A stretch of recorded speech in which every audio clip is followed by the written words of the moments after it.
5 students ਨਾਲ ਇੱਕ professor ਦੁਆਰਾ ਬਣਾਇਆ ਗਿਆ ਗਰੁੱਪ ਹੌਲੀ-ਹੌਲੀ ਇੰਨਾ ਜ਼ਿਆਦਾ ਵੱਧਦਾ ਗਿਆ ਕਿ ਇਹਦੀ ਸੰਖਿਆ 3000 ਤੱਕ ਪਹੁੰਚ ਗਈ।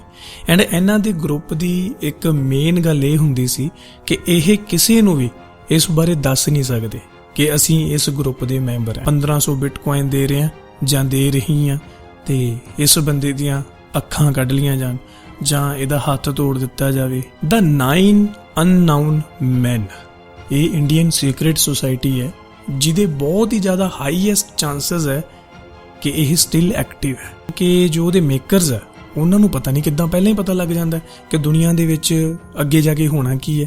ਉਹ ਸਾਰਾ ਕੁਝ ਪਹਿਲਾਂ ਹੀ ਪ੍ਰੈਡਿਕਟ ਕਰ ਦਿੰਦੇ ਆ। ਤੁਸੀਂ ਇਲੂਮੀਨਾਟੀ ਜੇਕਰ ਜੁਆਇਨ ਕਰਨੀ ਹੈ ਤਾਂ ਕਿੱਦਾਂ ਕਰਨੀ ਹੈ? ਸਭ ਤੋਂ ਪਹਿਲਾਂ ਤਾਂ ਮੈਂ ਤੁਹਾਨੂੰ ਇਹੀ ਰਾਏ ਦਊਂਗਾ ਕਿ ਕਦੇ ਭੁੱਲ ਕੇ ਵੀ ਇਹ ਚੀਜ਼ ਸੋਚਿਓ ਨਾ ਕਿ ਤੁਸੀਂ ਇਲੂਮੀਨਾਟੀ ਨੂੰ ਜੁਆਇਨ ਕਰੋ। ਤੁਹਾਨੂੰ ਸੁਣ ਕੇ ਜ਼ਰੂਰ ਅਜੀਬ ਲੱਗਿਆ ਹੋਣਾ, ਲੇਕਿਨ ਕਈ ਥਾਵਾਂ ਤੇ ਅੱਜ ਵੀ ਛੋਟੇ-ਛੋਟੇ ਬੱਚਿਆਂ ਦੀ ਬਲੀ ਦਿੱਤੀ ਜਾਂਦੀ ਹੈ। ਬਹੁਤ-ਬਹੁਤ ਸਵਾਗਤ ਕਰਦੇ ਹਾਂ ਤੁਹਾਡਾ ਅੱਜ ਦੇ ਇਸ ਪੋਡਕਾਸਟ ਐਪੀਸੋਡ ਦੇ ਵਿੱਚ। ਪਿਛਲੇ ਪੋਡਕਾਸਟ ਐਪੀਸੋਡ ਨੂੰ ਤੁਸੀਂ ਬਹੁਤ ਪਿਆਰ ਦਿੱਤਾ ਸੀਗਾ। ਅੱਜ ਦਾ ਜੋ ਮੇਨ ਟੌਪਿਕ ਹੈ ਉਹ ਹੈਗਾ ਇਲੂਮੀਨਾਟੀ।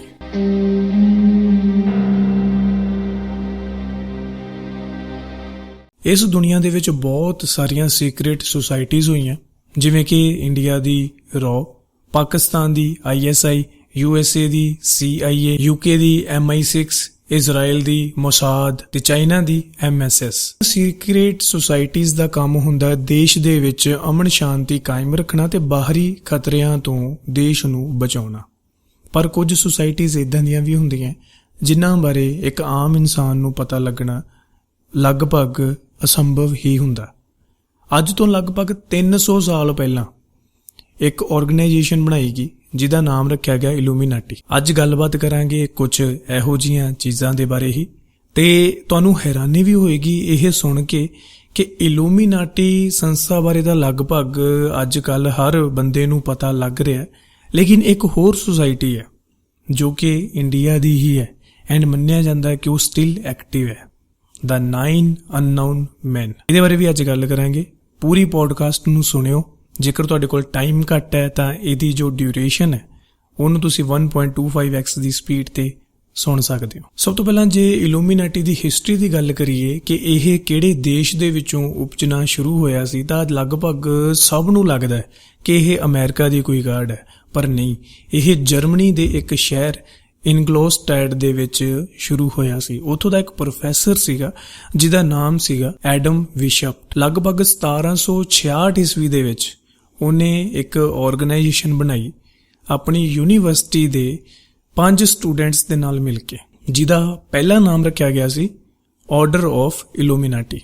ਬਾਅਦ ਵਿੱਚ ਜਾ ਕੇ ਇਹ ਨਾਮ ਜਿਹੜਾ ਇਲੂਮੀਨਾਟੀ ਫੇਮਸ ਹੋਇਆ, ਲੇਕਿਨ ਪਹਿਲਾ ਨਾਮ ਉਹਦਾ order of Illuminati he C. 5 students ਨਾਲ ਇੱਕ ਪ੍ਰੋਫੈਸਰ ਦੁਆਰਾ ਬਣਾਇਆ ਗਿਆ ਗਰੁੱਪ ਹੌਲੀ-ਹੌਲੀ ਇੰਨਾ ਜ਼ਿਆਦਾ ਵੱਧਦਾ ਗਿਆ ਕਿ ਇਹਦੀ ਸੰਖਿਆ 3000 ਤੱਕ ਪਹੁੰਚ ਗਈ। ਐਂਡ ਇਹਨਾਂ ਦੇ ਗਰੁੱਪ ਦੀ ਇੱਕ ਮੇਨ ਗੱਲ ਇਹ ਹੁੰਦੀ ਸੀ ਕਿ ਇਹ ਕਿਸੇ ਨੂੰ ਵੀ ਇਸ ਬਾਰੇ ਦੱਸ ਨਹੀਂ ਸਕਦੇ ਕਿ ਅਸੀਂ ਇਸ ਗਰੁੱਪ ਦੇ ਮੈਂਬਰ ਹਾਂ। ਪਰ ਹੁਣ ਸਵਾਲ ਇਹ ਹੈ ਕਿ ਆਖਰਕਾਰ ਇਲੂਮੀਨਾਟੀ ਨੂੰ ਬਣਾਇਆ ਹੀ ਕਿਉਂ ਗਿਆ? ਜਿਨ੍ਹਾਂ ਨੇ ਇਲੂਮੀਨਾਟੀ ਬਣਾਇਆ ਤੇ ਜਿਹੜੇ ਉਸ ਆਰਗੇਨਾਈਜੇਸ਼ਨ ਦੇ ਮੈਂਬਰ ਸੀ, ਉਹਨਾਂ ਦਾ ਮੰਨਣਾ ਸੀਗਾ ਕਿ ਧਾਰਮਿਕ ਕੱਟੜਵਾਦ ਬਹੁਤ ਜ਼ਿਆਦਾ ਫੈਲ ਚੁੱਕਿਆ। ਉਹਨਾਂ ਦਾ ਕਹਿਣਾ ਸੀ ਕਿ ਦੁਨੀਆ ਨੂੰ ਬਿਹਤਰ ਬਣਾਉਣ ਦੇ ਲਈ ਇਸ ਚੀਜ਼ ਦੀ ਬਹੁਤ ਜ਼ਰੂਰਤ ਹੈ, ਕਿਉਂਕਿ ਜਿਹੜੇ ਲੋਕ ਰੱਬ ਨੂੰ ਨਹੀਂ ਮੰਨਦੇ ਸੀ ਉਹਨਾਂ ਦੇ ਲਈ ਜੋ ਧਰਮ ਦੇ ਅਸੂਲ ਸੀ ਉਹ ਕਿਤੇ ਨਾ ਕਿਤੇ ਬੰਦਸ਼ਾਂ ਸੀ ਜ਼ਿੰਦਗੀ ਨੂੰ ਜਿਉਣ ਦੀਆਂ। ਦੁਨੀਆ ਦੇ ਵਿੱਚ ਬਹੁਤ ਸਾਰੀਆਂ ਕੁਰੀਤਾਂ ਹੋਈਆਂ, ਜਿਵੇਂ ਭਰੂਣ ਹੱਤਿਆ, ਆਪਣੀ ਖੁਦਕੁਸ਼ੀ ਕਰਨਾ, ਸ਼ੈਤਾਨ ਦੀ ਪੂਜਾ, ਆਪਣੀ ਆਤਮਾ ਨੂੰ ਸ਼ੈਤਾਨ ਨੂੰ ਵੇਚਣਾ। ਇਹਨਾਂ ਸਾਰੀਆਂ ਚੀਜ਼ਾਂ ਨੂੰ ਇਹ ਜੋ ਆਰਗੇਨਾਈਜੇਸ਼ਨ ਸੀ ਇਹ ਬਹੁਤ ਜ਼ਿਆਦਾ ਬੜਾਵਾ ਦਿੰਦੇ ਸੀ। ਜੇਕਰ ਕੋਈ ਬੰਦਾ ਖੁਦਕੁਸ਼ੀ ਵੀ ਕਰਦਾ ਤਾਂ ਉੱਥੇ ਇਹਨਾਂ ਦਾ ਮੰਨਣਾ ਸੀ ਕਿ ਉਹ ਆਪਣੀ ਖੁਸ਼ੀ ਦੇ ਲਈ ਉਹ ਖੁਦਕੁਸ਼ੀ ਕਰ ਰਿਹਾ ਤਾਂ ਇਹਦੇ ਵਿੱਚ ਉਹਨੂੰ ਰੋਕਣਾ ਨਹੀਂ ਚਾਹੀਦਾ, ਇਹ ਤਾਂ ਬਹੁਤ ਹੀ ਵਧੀਆ ਕੰਮ ਹੈ। ਸ਼ੈਤਾਨ ਦੀ ਪੂਜਾ ਕੀਤੀ ਜਾਂਦੀ ਸੀ। ਜਰਮਨੀ ਦੇ ਵਿੱਚ ਬਹੁਤ ਸਾਰੀ ਇਦਾਂ ਦੇ ਕੇਸਿਸ ਹੋਏ ਜਿੱਥੇ ਭਰੂਣ ਹੱਤਿਆ ਕੀਤੀ ਗਈ, ਅਬੋਰਸ਼ਨਸ ਕੀਤੇ ਗਏ, ਐਂਡ ਇਹਨਾਂ ਦੇ ਗਰੁੱਪ ਵੱਲੋਂ ਖੁੱਲ੍ਹ ਕੇ ਉਸ ਚੀਜ਼ ਦੀ ਮਦਦ ਕੀਤੀ ਗਈ। ਦੇਖੋ, ਅੱਜ ਤੋਂ 300 ਸਾਲ ਪਹਿਲਾਂ ਦੀ ਗੱਲ ਹੈ ਕਿ ਜਰਮਨੀ ਦੀ ਗਵਰਨਮੈਂਟ ਨੂੰ ਜਦੋਂ ਇਹ ਚੀਜ਼ਾਂ ਪਤਾ ਲੱਗੀਆਂ ਤਾਂ ਉਹਨਾਂ ਨੇ ਇਲੂਮੀਨਾਟੀ ਤੇ ਬੈਨ ਲਗਾ ਦਿੱਤਾ। ਯੂਨੀਵਰਸਿਟੀ ਦੇ ਵਿੱਚੋਂ ਪ੍ਰੋਫੈਸਰ ਐਡਮ ਵਿਸ਼ਪਟ ਨੂੰ ਕੱਢ ਦਿੱਤਾ ਗਿਆ, ਬਲਕਿ ਯੂਨੀਵਰਸਿਟੀ ਹੀ ਨਹੀਂ ਪੂਰੇ ਦੇ ਪੂਰੇ ਸ਼ਹਿਰ ਦੇ ਵਿੱਚੋਂ ਕੱਢ ਕੇ ਉਹਨਾਂ ਨੂੰ 300 ਕਿਲੋਮੀਟਰ ਦੂਰ ਇੱਕ ਗੋਥਾ ਸਿਟੀ ਹੈ ਉੱਥੇ ਭੇਜ ਦਿੱਤਾ ਗਿਆ। ਨਾਲੇ ਇਹ ਫਰਮਾਨ ਜਾਰੀ ਕਰਤਾ ਕਿ ਹੁਣ ਜੇਕਰ ਵੀ ਕੋਈ ਇਲੂਮੀਨਾਟੀ ਦੀ ਗੱਲ ਕਰਦਾ ਜਾਂ ਇਸ ਗਰੁੱਪ ਨੂੰ ਜੁਆਇਨ ਕਰਦਾ ਤਾਂ ਸਰਕਾਰ ਦੇ ਵੱਲੋਂ ਉਹਨੂੰ ਮੌਤ ਦੀ ਸਜ਼ਾ ਦਿੱਤੀ ਜਾਊਗੀ। ਕੋਈ ਵੀ ਇਨਸਾਨ ਜਦੋਂ ਇਲੂਮੀਨਾਟੀ ਦਾ ਮੈਂਬਰ ਬਣਦਾ ਤਾਂ ਉਹਨਾਂ ਦੀ ਪਹਿਲੀ ਸ਼ਰਤ ਹੀ ਇਹ ਹੁੰਦੀ ਹੈ ਕਿ ਕਿਸੇ ਨੂੰ ਵੀ ਦੱਸਣਾ ਨਹੀਂ। ਹਾਲਾਂਕਿ ਆਪਣੇ ਘਰ ਦੇ ਵਿੱਚ ਵੀ ਕਿਸੇ ਰਿਸ਼ਤੇਦਾਰ ਨੂੰ ਇਹ ਗੱਲ ਪਤਾ ਨਹੀਂ ਲੱਗਣੀ ਚਾਹੀਦੀ ਕਿ ਤੁਸੀਂ ਇਲੂਮੀਨਾਟੀ ਦੇ ਮੈਂਬਰ ਹੋ। ਤੇ ਜਦੋਂ ਉਹਨੂੰ ਗੋਥਾ ਸਿਟੀ ਵਿੱਚ ਭੇਜਿਆ ਗਿਆ ਤਾਂ ਉਸ ਤੋਂ ਬਾਅਦ ਤਾਂ ਉਹਨੂੰ ਹੋਰ ਜ਼ਿਆਦਾ ਇਸ ਚੀਜ਼ ਵਿੱਚ ਸਟ੍ਰਿਕਟ ਹੋ ਗਏ ਕਿ ਬਈ ਕਿਸੇ ਨੂੰ ਨਹੀਂ ਦੱਸਣਾ, ਜੋ ਮਰਜ਼ੀ ਹੋ ਜੇ, ਕਿਸੇ ਵੀ ਬੰਦੇ ਨੂੰ ਇਲੂਮੀਨਾਟੀ ਬਾਰੇ ਦੱਸਣਾ ਨਹੀਂ ਹੈ। ਉਸ ਸਮੇਂ ਦੀਆਂ ਇਹ ਚੀਜ਼ਾਂ ਚੱਲੀਆਂ, ਹੁਣ ਤੱਕ ਚੱਲੀਆਂ ਆ ਰਹੀਆਂ। ਇਹ ਇੱਕ ਕਨਸਪੀਰੇਸੀ ਜ਼ਰੂਰ ਹੈ, ਸੱਚ ਕੀ ਹੈ ਉਹਦੇ ਬਾਰੇ ਆਪਾਂ ਕੁਝ ਨਹੀਂ ਕਹਿ ਸਕਦੇ। ਪ੍ਰੋਫੈਸਰ ਐਡਮ ਵਿਸ਼ਪ ਦੇ ਦੁਆਰਾ ਜਰਮਨੀ ਦੇ ਵਿੱਚ, UK ਦੇ ਵਿੱਚ, USA ਦੇ ਵਿੱਚ ਸਾਰੇ ਕਿਤੇ ਇਲੂਮੀਨਾਟੀ ਦਾ ਜਿਹੜਾ ਪਸਾਰਾ ਸੀ ਉਹ ਬੜੀ ਤੇਜ਼ੀ ਨਾਲ ਕੀਤਾ ਗਿਆ। ਜਦੋਂ ਕੁਝ ਵੱਡੇ ਹਾਦਸੇ ਹੁੰਦੇ ਤਾਂ ਹਮੇਸ਼ਾ ਇਲੂਮੀਨਾਟੀ ਨੂੰ ਹੀ ਬਲੇਮ ਕੀਤਾ ਜਾਂਦਾ ਰਿਹਾ। USA ਦੇ ਪ੍ਰੈਜ਼ੀਡੈਂਟ ਜੌਨ F ਕੈਨੇਡੀ ਦਾ ਕਤਲ ਕੀਤਾ ਗਿਆ, ਉਹਦੇ ਕਾਤਲਾਂ ਦਾ ਪਤਾ ਨਹੀਂ ਲੱਗ ਸਕਿਆ ਤੇ ਜੋ ਸਾਰਾ ਬਲੇਮ ਸੀ ਉਹ ਇਲੂਮੀਨਾਟੀ ਤੇ ਲੱਗਿਆ। ਤੇ ਕਿਹਾ ਜਾਂਦਾ ਹੈ ਕਿ ਜਦੋਂ ਵੀ ਪੂਰੀ ਦੁਨੀਆ ਦੇ ਵਿੱਚ ਕਿਤੇ ਵੀ ਕੋਈ ਇਹੋ ਜਿਹਾ ਵੱਡਾ ਹਾਦਸਾ ਹੁੰਦਾ ਜਿਹਦੇ ਬਾਰੇ ਕਿਸੇ ਨੂੰ ਪਤਾ ਨਹੀਂ ਲੱਗਦਾ ਤਾਂ ਉਹਦਾ ਸਾਰਾ ਬਲੇਮ ਹਮੇਸ਼ਾ ਇਲੂਮੀਨਾਟੀ ਦੇ ਉੱਤੇ ਹੀ ਪਾਇਆ ਜਾਂਦਾ ਹੈ। ਹੁਣ ਗੱਲ ਕਰਦੇ ਹਾਂ ਆਪਾਂ ਇਲੂਮੀਨਾਟੀ ਦੇ ਲੋਗੋ ਦੇ ਬਾਰੇ। ਤੁਸੀਂ ਲੋਗੋ ਦੇਖਿਆ ਹੋਣਾ, ਇੱਕ ਤਿਕੋਨਾ ਜਾਂ ਪਿਰਾਮਿਡ ਟਾਈਪ ਦੀ ਸ਼ੇਪ ਆ, ਉਹਦੇ ਵਿੱਚ ਇੱਕ ਅੱਖ ਬਣਾਈ ਗਈ ਆ। ਉਹਦਾ ਮਤਲਬ ਕੀ ਹੈ? ਦੇਖੋ, ਪਿਰਾਮਿਡ ਦਾ ਜੋ ਰਹੱਸ ਹੈ ਉਹ ਕਿਸੇ ਨੂੰ ਹਜੇ ਤੱਕ ਨਹੀਂ ਪਤਾ ਲੱਗਾ ਕਿ ਜੋ ਪਿਰਾਮਿਡਸ ਆ ਉਹ ਕਿਹਨੇ ਬਣਾਏ, ਕਿਉਂ ਬਣਾਏ ਤੇ ਕਿਵੇਂ ਬਣਾਏ, ਕਿਉਂਕਿ ਉਹ ਇੰਨੇ ਭਾਰੇ ਜੋ ਪੱਥਰ ਸੀ, ਪਤਾ ਨਹੀਂ ਕਿੰਨੇ ਕੁਆਂਟਲ ਮਣ ਉਹਨਾਂ ਦਾ ਜਿਹੜਾ ਵਜ਼ਨ ਹੁੰਦਾ ਸੀ। ਬਿਨਾਂ ਕਿਸੇ ਟੈਕਨੋਲੋਜੀ ਤੋਂ ਉਹਨਾਂ ਨੇ ਕਿਵੇਂ ਉਹ ਚੱਕ ਕੇ ਇੱਕ ਦੂਜੇ ਦੇ ਉੱਪਰ ਰੱਖ ਕੇ ਏਡੀ ਵੱਡੀ ਇਮਾਰਤ ਬਣਾ ਦਿੱਤੀ। ਐਂਡ ਬਣਾਈ ਵੀ ਇਸ ਐਡਵਾਂਸਡ ਤਰੀਕੇ ਨਾਲ ਕਿ ਉਹ ਤਾਰਿਆਂ ਦੀ ਸਥਿਤੀ ਦੇ ਨਾਲ ਪ੍ਰੋਪਰ ਡਾਇਰੈਕਸ਼ਨ ਦੇ ਵਿੱਚ ਉਹਨੂੰ ਸਿਰਜਿਆ ਗਿਆ। ਠੀਕ ਹੈ, ਉਹ ਇੱਕ ਬਹੁਤ ਵੱਡਾ ਰਹੱਸ ਹੈ ਜਿਹੜਾ ਕਦੇ ਨਹੀਂ ਆਪਾਂ ਨੂੰ ਹਜੇ ਤੱਕ ਪਤਾ ਲੱਗ ਸਕਿਆ। ਜੇਕਰ ਕਹੋਗੇ ਤਾਂ ਮੈਂ ਉਹਦੇ ਤੇ ਵੀ ਇੱਕ ਪ੍ਰੋਪਰ ਵੀਡੀਓ ਬਣਾ ਦੂੰਗਾ। ਤੇ ਜਿਹੜਾ ਉਹ ਲੋਗੋ ਆ ਉਹਦੇ ਵਿੱਚ ਅੱਖ ਆ, ਉਹਦਾ ਮਤਲਬ ਕੀ ਹੈ ਕਿ ਇਸ ਰਹੱਸ ਦੀ ਤਰ੍ਹਾਂ, ਪਿਰਾਮਿਡ ਦੇ ਰਹੱਸ ਦੀ ਤਰ੍ਹਾਂ ਇੱਕ ਬਹੁਤ ਵੱਡੀ ਜੋ ਇੱਕ ਸੰਸਥਾ ਕਹਿ ਲਓ ਜਾਂ ਕੁਝ ਐਦਾਂ ਦੇ ਲੋਕ ਜਿਹੜਾ ਮੰਨਿਆ ਜਾਂਦਾ ਦੁਨੀਆ ਨੂੰ ਚਲਾ ਰਹੇ ਹੈ, ਉਹ ਤੁਹਾਨੂੰ ਦੇਖ ਰਹੇ ਹੈ, ਹਰ ਟਾਈਮ ਤੁਹਾਨੂੰ ਵਾਚ ਕਰ ਰਹੇ ਹੈ। ਲਾਈਕ ਤੁਸੀਂ ਦੇਖਿਆ ਕਿ ਬਾਲੀਵੁੱਡ ਦੇ ਵਿੱਚ ਵੀ ਬੜੀਆਂ ਸਾਰੀਆਂ ਇੱਦਾਂ ਦੀਆਂ ਚੀਜ਼ਾਂ, ਜਿਵੇਂ ਬਿਗ ਬੌਸ ਹੈ ਉਹਦੇ ਵਿੱਚ ਵੀ ਉਹ ਅੱਖ ਦਾ ਜ਼ਿਕਰ ਕੀਤਾ ਜਾਂਦਾ ਹੈ, ਜਾਂ ਉਹਨਾਂ ਦੇ ਲੋਗੋ ਦੇ ਵਿੱਚ ਵੀ ਉਹੀ ਅੱਖ ਆ। ਤਾਂ ਸਮੇਂ ਤੇ ਬੜੇ ਲੋਕਾਂ ਦੇ ਦੁਆਰਾ, ਜਿੰਨੇ ਵੱਡੇ ਸੈਲੀਬ੍ਰਿਟੀਜ਼ ਆ, ਉਹਨਾਂ ਦੇ ਇਹ ਨਾਮ ਲੱਗਦਾ ਰਿਹਾ ਕਿ ਇਹ ਇਲੂਮੀਨਾਟੀ ਨੂੰ ਪ੍ਰਮੋਟ ਕਰਦੇ ਆ ਤੇ ਉਹਦੇ ਇਹ ਮੈਂਬਰ ਬਣੇ ਹੋਏ ਆ। ਕਦੇ ਵੀ ਕੋਈ ਇਦਾਂ ਦਾ ਕਲਾਕਾਰ ਆਪਾਂ ਦੇਖਿਆ ਹੋਣਾ ਕਿ ਜਿਹਦਾ ਕਰੀਅਰ ਬਿਲਕੁਲ ਹੀ ਖਤਮ ਹੋ ਚੁੱਕਿਆ ਐਂਡ ਅਚਾਨਕ ਕੋਈ ਇੱਕਦਮ ਗਾਇਬ ਹੋ ਜਾਂਦਾ ਐਂਡ ਦੈਨ ਉਹ ਕਮ ਬੈਕ ਕਰਦਾ ਤਾਂ ਬਈ ਉਹ ਬਹੁਤ ਜ਼ਿਆਦਾ ਫੇਮਸ ਹੋ ਜਾਂਦਾ, ਸਡਨਲੀ ਉਹ ਪੀਕ ਤੇ ਪਹੁੰਚ ਜਾਂਦਾ, ਤਾਂ ਫਿਰ ਮੰਨਿਆ ਜਾਂਦਾ ਹੈ ਕਿ ਉਹ ਬੰਦੇ ਨੇ ਇਲੂਮੀਨਾਟੀ ਨੂੰ ਜੁਆਇਨ ਕਰ ਲਿਆ ਐਂਡ ਆਪਣੀ ਆਤਮਾ ਨੂੰ ਸ਼ੈਤਾਨ ਨੂੰ ਵੇਚ ਦਿੱਤਾ। ਇਹ ਗੱਲਾਂ ਕੀਆਂ ਜਾਂਦੀਆਂ, ਜਿਹਦੇ ਵਿੱਚ ਸ਼ਾਇਦ ਹਨੀ ਸਿੰਘ ਦਾ ਨਾਮ ਵੀ ਆਉਂਦਾ, ਹਾਲੀਵੁੱਡ ਦੇ ਸਟਾਰ ਹੈ ਡ੍ਰੇਕ, ਉਹਦਾ ਨਾਮ ਵੀ ਆਉਂਦਾ, ਸ਼ਕੀਰਾ ਜਾਂ ਹੋਰ ਵੀ ਇਦਾਂ ਦੇ ਬਹੁਤ ਸਾਰੇ ਵੱਡੇ ਨਾਮ ਹੈ ਜਿਨ੍ਹਾਂ ਬਾਰੇ ਮੰਨਿਆ ਜਾਂਦਾ ਹੈ ਕਿ ਇਲੂਮੀਨਾਟੀ ਦੇ ਸਦੱਸਿਆ ਨੇ, ਕਿਉਂਕਿ ਇਹ ਆਪਣੇ ਗਾਣਿਆਂ ਦੇ ਵਿੱਚ, ਆਪਣੀਆਂ ਮੂਵੀਜ਼ ਦੇ ਵਿੱਚ ਜਾਂ ਆਪਣੇ ਲਾਈਵ ਕਨਸਰਟਸ ਦੇ ਵਿੱਚ ਕੁਝ ਇਦਾਂ ਦੇ ਹੈਂਡ ਸਾਈਨਸ ਬਣਾਉਂਦੇ ਆ, ਸਿੰਬਲ ਬਣਾਉਂਦੇ ਆ ਜਿਹੜੇ ਕਿ ਇਲੂਮੀਨਾਟੀ ਨੂੰ ਦਰਸਾਉਂਦੇ ਆ, ਸਮਥਿੰਗ ਲਾਈਕ ਦੈਟ। ਠੀਕ ਹੈ, ਜਾਂ ਫਿਰ ਕੁਝ ਇਦਾਂ ਜੇ ਕਰਕੇ ਹੁੰਦਾ। ਹਨੀ ਸਿੰਘ ਨੇ ਬਣਾਇਆ, ਕਈ ਵਾਰ ਕਰਨ ਔਜਲੇ ਨੇ ਵੀ ਬਣਾਇਆ ਤੇ ਹੋਰ ਵੀ ਪਤਾ ਨਹੀਂ ਕਿੰਨੇ ਕੁ ਸਾਰੇ ਸਿੰਗਰਾਂ ਨੇ ਬਣਾਏ ਆ। ਦੇਖੋ, ਇਹਦੇ ਬਾਰੇ ਮੈਂ ਅੱਗੇ ਵੀ ਇੱਕ ਵੀਡੀਓ 'ਚ ਗੱਲ ਕੀਤੀ ਸੀ ਕਿ ਹੋ ਸਕਦਾ ਹੈ ਇਹ ਸੱਚ ਹੋਵੇ। ਕਈ ਵਾਰ ਕਈ ਸਿੰਗਰ ਇੱਕ ਦੂਜੇ ਨੂੰ ਦੇਖੋ ਦੇਖੀ ਵੀ ਜੋ ਟ੍ਰੈਂਡ ਚੱਲਦਾ ਹੈ ਉਹੀ ਟ੍ਰੈਂਡ ਅੱਗੇ ਚੱਲਦਾ ਰਹਿੰਦਾ ਤੇ ਉੱਦਾਂ ਵੀ ਜਿਹੜੇ ਇਹ ਸਾਈਨ ਹੈ ਕ੍ਰੀਏਟ ਕਰਦੇ ਆ। ਸੋ ਇਹ ਵਾਕਈ ਇਹ ਇੱਕ ਖੂਫੀਆ ਕਿਸਮ ਦੀ ਸੁਸਾਇਟੀ ਹੈ ਜਿਹਦੇ ਬਾਰੇ ਹਜੇ ਤੱਕ ਕਿਸੇ ਨੂੰ ਕੁਝ ਨਹੀਂ ਪਤਾ। ਪਰ ਜੇਕਰ ਤੁਸੀਂ ਇਲੂਮੀਨਾਟੀ ਸ਼ਬਦ ਦੀ ਗੱਲ ਕਰੋ ਤਾਂ ਇਹਦੇ ਵਿੱਚ ਕੋਈ ਦੋ ਰਾਏ ਨਹੀਂ ਕਿ ਇਦਾਂ ਦੀ ਆਰਗੇਨਾਈਜੇਸ਼ਨ 300 ਸਾਲ ਪਹਿਲਾਂ ਹੋਂਦ ਵਿੱਚ ਆਈ ਸੀ, ਲੇਕਿਨ ਹੁਣ ਉਹ ਕਿੰਨੇ ਕੁ ਐਕਟਿਵ ਹੈ ਜਾਂ ਨਹੀਂ ਐਕਟਿਵ ਉਹਦੇ ਬਾਰੇ ਆਪਾਂ ਕੁਝ ਕਹਿ ਨਹੀਂ ਸਕਦੇ। ਇਹਦੀ ਇੱਕ ਪਰਫੈਕਟ ਐਗਜ਼ਾਮਪਲ ਤੁਹਾਨੂੰ ਐਂਟਰਟੇਨਮੈਂਟ ਇੰਡਸਟਰੀ ਤੋਂ ਹੋਰ ਦੇ ਸਕਦੇ ਆ। ਇੱਕ ਫਿਲਮ ਆਈ ਸੀ ਗੋਸਟ ਰਾਈਡਰ, ਜਿਹਦੇ ਵਿੱਚ ਇੱਕ ਇਨਸਾਨ ਆਪਣੀ ਆਤਮਾ ਨੂੰ ਸ਼ੈਤਾਨ ਨੂੰ ਵੇਚ ਦਿੰਦਾ ਐਂਡ ਉਸ ਤੋਂ ਬਾਅਦ ਉਹ ਸਭ ਕੁਝ ਪਾ ਲੈਂਦਾ ਜਿਹੜਾ ਉਹ ਪਾਉਣ ਦਾ ਇੱਛਕ ਹੁੰਦਾ। ਹੁਣ ਇੱਕ ਹੋਰ ਕਨਸਪੀਰੇਸੀ ਥਿਊਰੀ ਦੀ ਗੱਲ ਕਰਦੇ ਆ ਕਿ ਜੋ ਇਲੂਮੀਨਾਟੀ ਹੈ ਉਹ ਪੂਰੀ ਇਸ ਕਾਇਨਾਤ ਨੂੰ ਚਲਾ ਰਹੀ ਹੈ, ਪੂਰੇ ਵਰਲਡ ਨੂੰ ਚਲਾ ਰਹੀ ਹੈ। ਕਿ ਕਿਹਾ ਤਾਂ ਇਹ ਵੀ ਜਾਂਦਾ ਕਿ ਇਹ ਸਿਰਫ ਇੱਕ ਜਾਂ 3-4 ਫੈਮਲੀਜ਼ ਨੇ ਜਿਹੜੀ ਪੂਰੇ ਦੇ ਪੂਰੇ ਵਰਲਡ ਨੂੰ ਚਲਾ ਰਹੇ ਆ। ਹੁਣ ਇਸ ਕਨਸਪੀਰੇਸੀ ਦੇ ਵਿੱਚ ਕੀ ਮੰਨਿਆ ਜਾਂਦਾ ਕਿ ਜਿੰਨੇ ਵੀ ਦੁਨੀਆ ਦੇ ਦੇਸ਼ ਆ, ਉਹਨਾਂ ਦੇਸ਼ਾਂ ਦੇ ਜੋ ਪ੍ਰੈਜ਼ੀਡੈਂਟਸ ਨੇ, ਜੋ ਪ੍ਰਾਈਮ ਮਿਨਿਸਟਰਸ ਨੇ, ਆਪਾਂ ਨੂੰ ਲੱਗਦਾ ਕਿ ਦੁਨੀਆ ਨੂੰ ਉਹ ਚਲਾ ਰਹੇ ਆ, ਆਪਣੇ ਦੇਸ਼ ਨੂੰ, ਇੰਡੀਆ ਨੂੰ ਉਹ ਚਲਾ ਰਹੇ ਆ, ਪਰ ਨਹੀਂ। ਉਹ ਕਹਿੰਦੇ ਇੱਕ ਤਰ੍ਹਾਂ ਦੀਆਂ ਕਠਪੁਤਲੀਆਂ ਨੇ, ਹੁੰਦਾ ਉਹੀ ਹੈ ਜੋ ਇਸ ਪਰਿਵਾਰ ਦੇ ਮੈਂਬਰ ਚਾਹੁੰਦੇ ਆ। ਐਂਡ ਉਸ ਪਰਿਵਾਰ ਦੇ ਮੈਂਬਰਾਂ ਦੇ ਵਿੱਚ ਕੋਈ bill Gates, Elon Musk, Jeff ਬੇਜ਼ੋਸ, ਇਹਨਾਂ ਅਮੀਰ ਬੰਦਿਆਂ ਦੀ ਗੱਲ ਨਹੀਂ ਕੀਤੀ ਜਾ ਰਹੀ। ਉਹ ਕੁਝ ਇੱਦਾਂ ਦੇ ਸ਼ਖਸ ਨੇ ਜਿਹੜੇ ਕਿ ਕਦੇ ਦੁਨੀਆ ਦੇ ਸਾਹਮਣੇ ਆਏ ਹੀ ਨਹੀਂ। ਇੱਕ ਵਾਰ ਇਸ ਫੈਮਿਲੀ ਦੇ ਵਿੱਚੋਂ ਇੱਕ ਸਦੱਸਿਆ ਦਾ ਜੋ ਨਾਮ ਹੈ ਉਹ ਲੀਕ ਹੋ ਗਿਆ ਸੀ ਐਂਡ ਥੋੜੇ ਦਿਨਾਂ ਬਾਅਦ ਪਤਾ ਲੱਗਿਆ ਸੀ ਕਿ ਉਸ ਬੰਦੇ ਦਾ ਵੀ ਮਰਡਰ ਹੋ ਗਿਆ।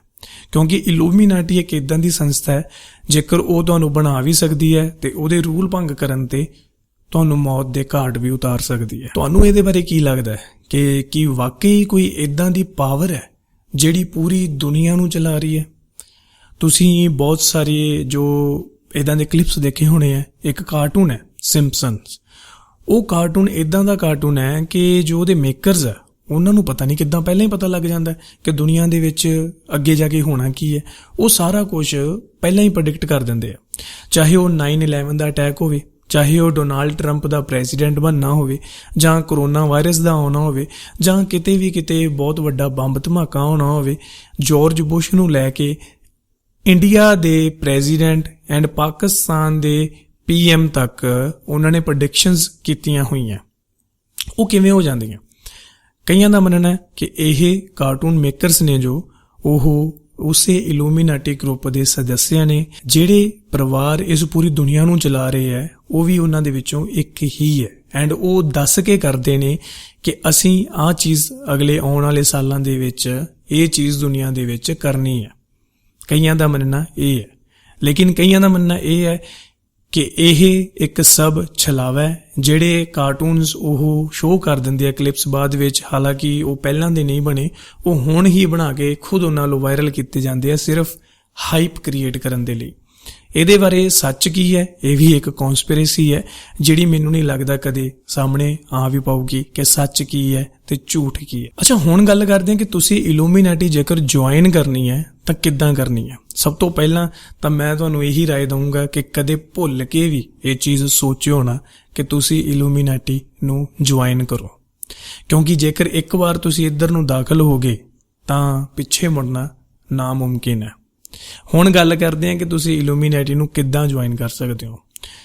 ਡਾਰਕ ਵੈਬ ਤੇ ਬਹੁਤ ਸਾਰੀਆਂ ਇਦਾਂ ਦੀਆਂ ਵੈਬਸਾਈਟਸ ਨੇ ਜਿੱਥੇ ਦਾਅਵਾ ਕੀਤਾ ਜਾਂਦਾ ਹੈ ਕਿ ਉਹ ਇਲੂਮੀਨਾਟੀ ਵੈਬਸਾਈਟਸ ਨੇ।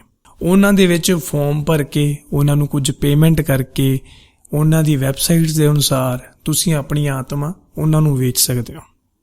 ਪਰ ਸ਼ਾਇਦ ਤੁਹਾਨੂੰ ਸੁਣ ਕੇ ਧੱਕਾ ਲੱਗੇ ਕਿ ਉਹ ਫੇਕ ਹੁੰਦੇ ਆ, ਉਹ ਫਰਾਡ ਹੁੰਦੇ ਆ।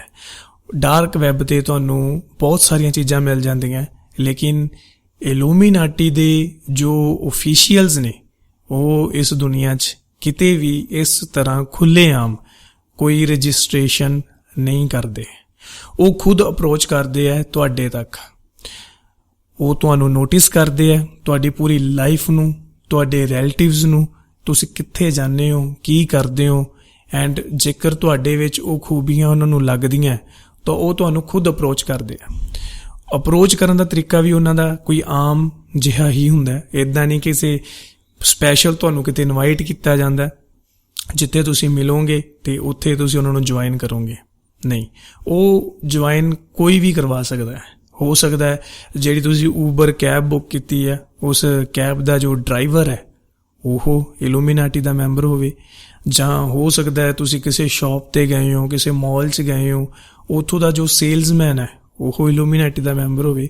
ਸੋ ਇਹ ਕਹਿਣਾ ਕਿ ਸਪੈਸ਼ਲ ਕਿਸੇ ਆਫਿਸ ਦੇ ਵਿੱਚ ਜਾ ਕੇ ਤੁਸੀਂ ਉਸ ਚੀਜ਼ ਨੂੰ ਜੁਆਇਨ ਕਰਨਾ ਹੈ, ਬਿਲਕੁਲ ਨਹੀਂ ਹੋ ਸਕਦਾ।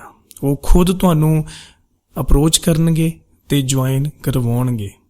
ਸੋ ਇਹ ਦਿਮਾਗ ਚੋਂ ਖਿਆਲ ਕੱਢ ਦਿਓ। ਵੈਸੇ ਜਿੰਨਾ ਦੂਰ ਰਹੋਗੇ ਇਸ ਚੀਜ਼ ਤੋਂ ਉਨਾ ਹੀ ਬਿਹਤਰ ਹੈ, ਲੇਕਿਨ ਤੁਹਾਡੀ ਜਾਣਕਾਰੀ ਦੇ ਲਈ ਦੱਸਣਾ ਵੀ ਜ਼ਰੂਰੀ ਸੀ। ਦੁਨੀਆ ਦੇ ਵਿੱਚ ਕੁਝ ਇਦਾਂ ਦੀਆਂ ਜੋ ਰਿਟੂਅਲਸ ਉਹ ਵੀ ਪਰਫਾਰਮ ਕੀਤੇ ਜਾਂਦੇ ਆ। ਕਾਫੀ ਸਾਰੇ ਇਦਾਂ ਦੇ ਸਟੈਨਿਕ ਟੈਂਪਲਸ ਬਣੇ ਆ ਜਿਨ੍ਹਾਂ ਦੇ ਵਿੱਚ ਯੋ ਹਨੀ ਸਿੰਘ ਵੀ ਗਏ ਸੀ ਐਂਡ ਉਹਨਾਂ ਨੇ ਨੈਗੇਟਿਵ ਵਾਈਬਸ ਆਉਣ ਦਾ ਜਿਹੜਾ ਦਾਅਵਾ ਕੀਤਾ ਸੀਗਾ। ਤੇ ਲੇਕਿਨ ਫਿਰ ਵੀ ਕਿਹਾ ਜਾਂਦਾ ਹੈ ਕਿ ਯੋ ਹਨੀ ਸਿੰਘ ਨੇ ਵੀ ਜੋ ਇਲੂਮੀਨੈਟੀ ਨੂੰ ਜੁਆਇਨ ਕੀਤਾ ਉਸ ਤੋਂ ਬਾਅਦ ਹੀ ਉਹਨਾਂ ਨੂੰ ਜਿਹੜੀ ਸਕਸੈਸ ਮਿਲੀ ਆ। ਉਹਨਾਂ ਨੇ ਕਿਹਾ ਕਿ ਅਸੀਂ ਕਿਸੇ ਮੰਦਿਰ ਦੇ ਵਿੱਚ ਗਏ ਜਿੱਥੇ ਸਾਰੇ ਪਾਸੇ ਇਸ ਤਰ੍ਹਾਂ ਦੀ ਨੈਗੇਟਿਵ ਵਾਈਬ ਸੀ ਜੋ ਤੁਹਾਨੂੰ ਡੀਕੰਪਰੈਸ ਕਰ ਰਹੀ ਹੈ। ਪਿੱਛੇ ਜੇ ਮੈਂ ਇੱਕ ਸ਼ਾਰਟ ਬਣਾਈ ਸੀ, ਉਹ ਸ਼ਾਰਟ ਤੁਹਾਨੂੰ ਇੱਥੇ ਵੀਡੀਓ ਦੇ ਨਾਲ ਵੀ ਪਲੇ ਹੋ ਰਹੀ ਹੋਣੀ ਹੈ। ਇਸ ਸ਼ਾਰਟ ਦੇ ਵਿੱਚ ਤੁਸੀਂ ਦੇਖ ਸਕਦੇ ਹੋ ਕਿ ਜੋ ਇਹ ਟੈਂਪਲ ਬਣਿਆ ਉਹਦਾ ਜੋ ਮਾਹੌਲ ਹੈ ਉਹ ਕਿੰਨਾ ਖਤਰਨਾਕ ਹੈ ਐਂਡ ਇਸ ਤਰ੍ਹਾਂ ਦਾ ਜੋ ਕੰਮ ਹੈ ਉਹ ਖੁੱਲ੍ਹੇਆਮ ਕੀਤਾ ਜਾ ਰਿਹਾ। ਚਾਹੇ ਉਹ ਕਾਮਨਵੈਲਥ ਗੇਮਸ ਦੀ ਓਪਨਿੰਗ ਹੋਵੇ ਜਿਹਦੇ ਵਿੱਚ ਇੱਕ ਜੋ ਸਟੈਨਿਕ ਜੋ ਬੁੱਲ ਹੁੰਦਾ ਉਹਦੀ ਪੂਜਾ ਕੀਤੀ ਜਾਂਦੀ ਹੈ। ਇਹਦਾ ਇਤਿਹਾਸ ਵੀ ਬੜਾ ਖਤਰਨਾਕ ਹੈ ਕਿ ਇਹ ਉਹ ਸ਼ਖਸ ਹੈ ਜਿਹਦਾ ਇੱਕ ਤੁਸੀਂ ਕਹਿ ਸਕਦੇ ਆ ਇੱਕ ਮਾਰਖੋਰ ਪਾਕਿਸਤਾਨ ਦਾ ਜਾਨਵਰ ਹੈ ਜਿਹਨੂੰ ਇਲੂਮੀਨਾਟੀ ਦੇ ਲੋਗੋ ਵਿੱਚ ਯੂਜ਼ ਕੀਤਾ ਗਿਆ, ਜਿਹਦੀਆਂ ਜੋ ਇੱਕ ਬੱਕਰੇ ਦਾ ਸਿਰ ਹੁੰਦਾ ਤੇ ਸਿੰਗ ਲੱਗੇ ਹੁੰਦੇ ਆ। ਕਿਹਾ ਜਾਂਦਾ ਸੀ ਕਿ ਇਹ ਸੋਨੇ ਦਾ ਬੁੱਤ ਹੁੰਦਾ ਸੀ ਜਿਹਨੂੰ ਪਹਿਲਾਂ ਲਿਟਰਲੀ ਲੋਕੀ ਆਪਣੇ ਛੋਟੇ ਬੱਚੇ ਕੋਈ 5 ਮਹੀਨੇ ਦਾ 6 ਮਹੀਨੇ ਦਾ ਉਹ ਬਲੀ ਦਿੰਦੇ ਸੀ ਇਸ ਬੁੱਤ ਦੇ ਅੱਗੇ, ਆਪਣੇ ਛੋਟੇ ਬੱਚਿਆਂ ਨੂੰ ਕਤਲ ਕਰਕੇ। ਅੱਜ ਤੋਂ ਕਈ ਹਜ਼ਾਰ ਸਾਲ ਪਹਿਲਾਂ ਦੀ ਜੋ ਇਹ ਗੱਲ ਹੈ। ਸੋ ਉਸ ਚੀਜ਼ ਨੂੰ ਫੋਲੋ ਕਰਦੇ ਹੋਏ ਇਲੂਮੀਨਾਟੀ ਜੋ ਸੰਗਠਨ ਹੈ ਉਹਦੀ ਸਥਾਪਨਾ ਕੀਤੀ ਗਈ ਸੀ।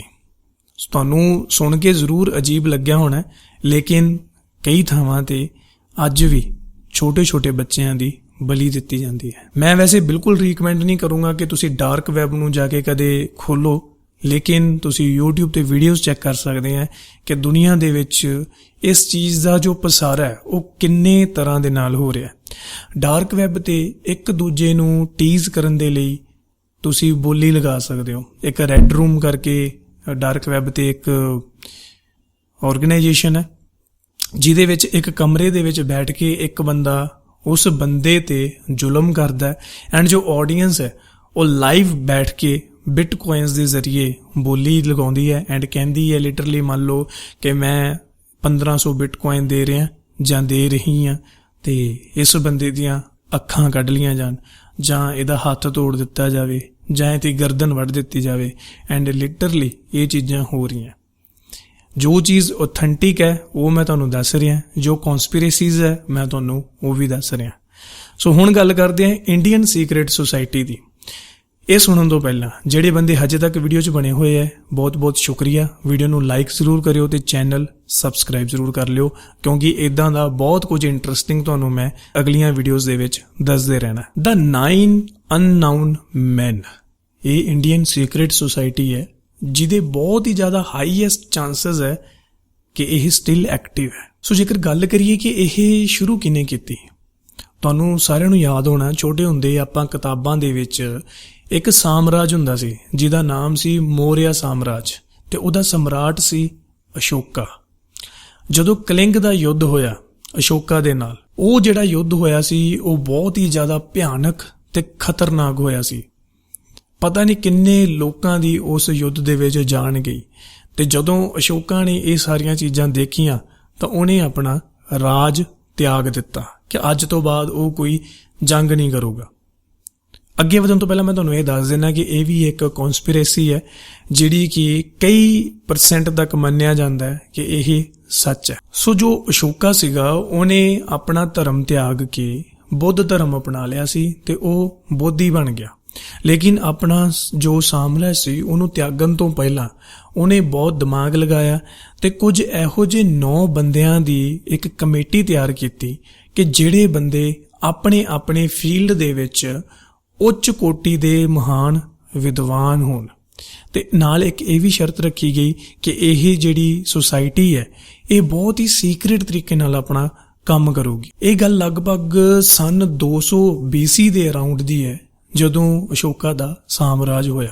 ਸੋ ਉਹਨਾਂ ਨੇ 9 ਬੰਦਿਆਂ ਦੀ ਇੱਕ ਕਮੇਟੀ ਤਿਆਰ ਕੀਤੀ ਐਂਡ ਉਸ ਕਮੇਟੀ ਦੇ ਵਿੱਚ ਕਿਹੜੀਆਂ-ਕਿਹੜੀਆਂ ਫੀਲਡ ਸੀ ਉਹ ਮੈਂ ਤੁਹਾਨੂੰ ਦੱਸਦਾ। Propaganda, physiology, microbiology, ਐਲਕੈਮੀ, communication, gravity, ਕੋਸਮੋਲੋਜੀ, light ਤੇ ਸੋਸ਼ੀਓਲੋਜੀ। ਇਸ 9 ਬੰਦਿਆਂ ਦੀ ਸੁਸਾਇਟੀ ਦੇ ਵਿੱਚ ਇੱਕ ਰੂਲ ਬਣਾਇਆ ਗਿਆ ਕਿ ਜਦੋਂ ਵੀ ਕਿਸੇ ਬੰਦੇ ਦੀ ਮੌਤ ਹੋਣ ਵਾਲੀ ਹੈ ਤਾਂ ਉਹ ਆਪਣਾ ਇੱਕ ਉੱਤਰਾਧਿਕਾਰੀ ਚੁਣ ਕੇ ਜਾਏ। ਹੁਣ ਇਹਦੇ ਵਿੱਚ ਕਿੰਨੀ ਕੁ ਸੱਚਾਈ ਹੈ, ਕਿੰਨਾ ਕੁ ਝੂਠ ਹੈ, ਉਹਦੇ ਬਾਰੇ ਤੁਸੀਂ ਸਰਚ ਕਰੋ ਤੇ ਆਪੇ ਦੇਖੋ।